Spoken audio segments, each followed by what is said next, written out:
Mauritius தீவுகள்ல வாழ்க்கை ரொம்ப சந்தோஷமா வாழ்ந்துட்டு இருந்துச்சு டூடு பறவைகள். அதுக்கு அந்த தீவுல எந்த ஒரு வேட்டையாடி உயிரினமும் இல்ல. அதனால எந்த ஒரு பிரச்சனையுமே இல்லாம ரொம்ப சந்தோஷமா வாழ்ந்துட்டு இருந்துச்சு. காலப்போக்குல மனுஷங்க அந்த தீவை கண்டுபிடிச்சு அந்த தீவுக்கு வராங்க. மனுஷங்க வந்ததுக்கு அப்புறம் அந்த பறவைய உணவுக்காக வேட்டையாட ஆரம்பிக்கிறாங்க. ஒரு சில வருஷங்கள்லயே அந்த மொத்த டூடு இனமே அழிஞ்சு போச்சு. இதன் விளைவா ஒரு மர இனமும் அந்த மொரீஷியஸ் தீவுகள்ல இருந்து மொத்தமாவே அழிஞ்சு போச்சு. அது என்னன்றத பத்தி இன்னைக்கான காணொளியில பார்க்கலாம். வணக்கம். இது காட்டின் கதை யூடியூப் சேனல்.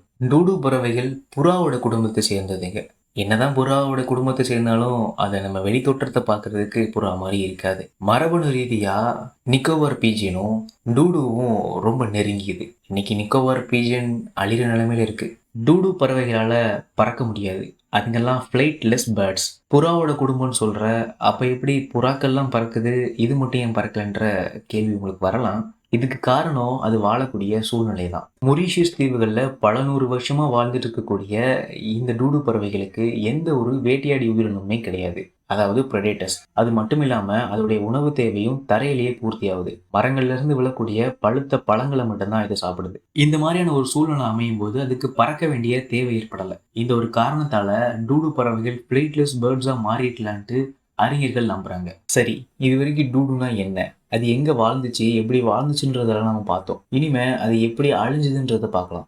1662ல டச் நாட்டை சேர்ந்த சில கடல் வழியா வணிகம் பண்ணக்கூடிய வியாபாரிகள் ஓய்வெடுக்கிறதுக்காக மொரிஷியஸ் தீவுகளுக்கு போறாங்க. அப்பதான் இவங்க முதல்ல டூடு பறவையை பார்க்கறாங்க. அவங்களுக்கு டூடு பறவை பார்க்கறதுக்கு அந்த காலத்து சிக்கன் மாதிரி தெரிஞ்சுதான். உணவுக்காக அதை வேட்டையாட ஆரம்பிக்கிறாங்க. டூடு பறவையால அவங்ககிட்ட இருந்து தப்பிக்க முடியல.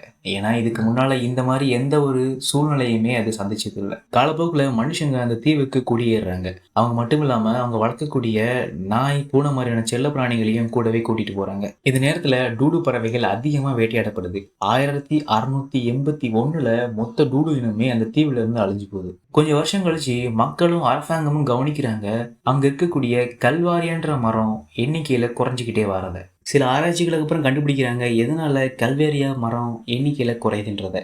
டூடு பறவைகள் அழிஞ்சு போனதுதான் இதோடைய எண்ணிக்கையுடைய குறைவுக்கு காரணம். அதாவது டூடு பறவைகள் என்ன பண்ணிட்டு இருந்துச்சுன்னா, அந்த கல்வேரியா மரத்துல இருந்து விழக்கூடிய பழங்களை சாப்பிட்டு அதனுடைய எச்சத்தை காடு முழுக்க பரப்பிட்டு இருந்துச்சு. கல்வேரியா மரம் அதனுடைய அடுத்த தலைமுறையை பரப்புறத டூடு பறவைகளை மட்டும்தான் நம்பி இருந்துச்சு. இந்த ஒரு காரணத்தால இந்த மரமும் இன்னைக்கு உலகத்துல இருந்து அழிஞ்சு போச்சு. இந்த காணொளி பிடிச்சிருந்துச்சுன்னா மறக்காம லைக் பண்ணுங்க. நன்றி.